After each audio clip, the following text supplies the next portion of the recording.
guys, Bradley tuning in, coming at you with another video, and today I want to share a story about the worst tenant that I've ever had. Now, being a landlord for some time now, I've had a dozen tenants, but one story stands out in particular, and I want to share the worst tenant experience I've had. In fact, they were a professional renter, and so I want to get into that and how to protect yourself when you're looking to filter through the applicants for your rental property. And in general, I'd love to hear what you guys have to say. What kind of experience have you had with bad landlords, bad tenants? Leave those down in the comments below. Before I get started, my name is Bradley. We do videos like this every week to keep you up to date on the latest tips and tricks in the real estate market. And make sure you hit that subscribe button. We get lots of views. And compared to the views, I get a very small number of subscriptions. I'm actually astonished how many of you aren't subscribing, so let's get on it. Punch that subscribe button, hit the bell for notifications. We're gonna continue to put out fantastic content. And as a thank you, when you get to 1,000, I'm gonna give out a $100 Amazon gift card. So let me share this story with you. I bought a property, Sandra and I, a rental property that was in a rural area, quite far away actually. In fact, it took over an hour for us to get there, and we decided we would manage it ourselves, so no property manager involved. Whenever we would schedule to have appointments, I would say about 80% of the people that had booked actually didn't show up. So we were getting frustrated. We had this feeling of we just gotta fill this space. It was really quite annoying, and it was simply a basement apartment. It should have been easy. And so all of a sudden walks in the perfect candidate, a single mom with 2 children. Now, she had quite an interesting profession, but her credit looked good. And she was very well spoken, and we actually hit it off. We were very friendly, and we thought this was the perfect person. And this particular individual was actually in a rush, which kind of compounded it and said, you know what, I need to move in the next week or 2. So we started the process going, and as we typically do, we asked for 2 months up front, first and last. But this is where the first red flag happened.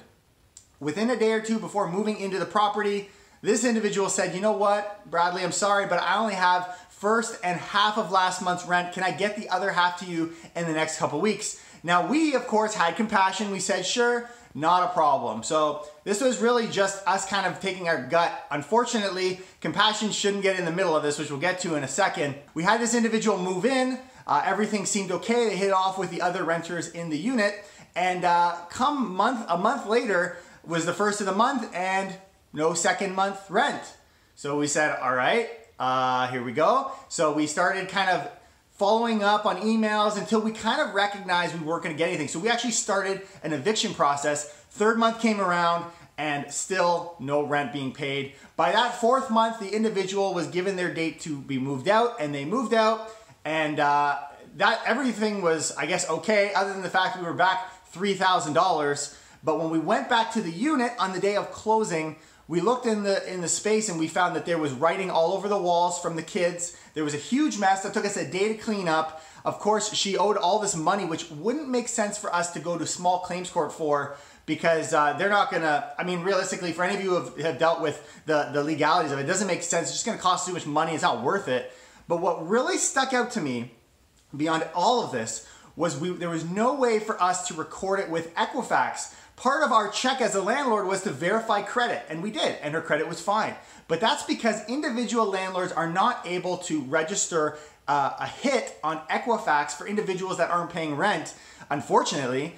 In fact, if you wanted to, what we came to find out was you actually have to be part of a larger property management company. So let this be a lesson for those of you that are small time and just starting out, that you probably won't get that money back if someone decides to play this game. Now, the individual, as I said, moved out a few days before, probably moved on to another property.